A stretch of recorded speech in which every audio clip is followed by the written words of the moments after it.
In totaal zijn er over de 1000 meldingen binnengekomen bij de hulpdiensten. Bij het noodweer zijn 8 of 9 mensen gewond geraakt, doordat bomen op een huis viel of auto.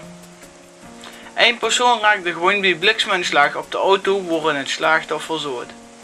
4 of 5 mensen moesten naar het ziekenhuis toe. Niemand raakte zwaar gewond.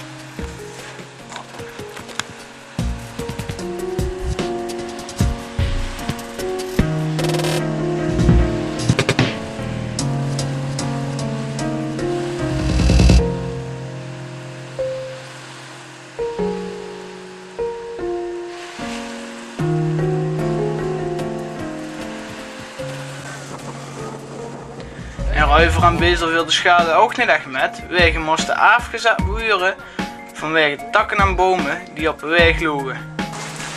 Het noodweer in Midden-Limburg vloten. Het KNMI meldt voorlopig geen nu extreem meer.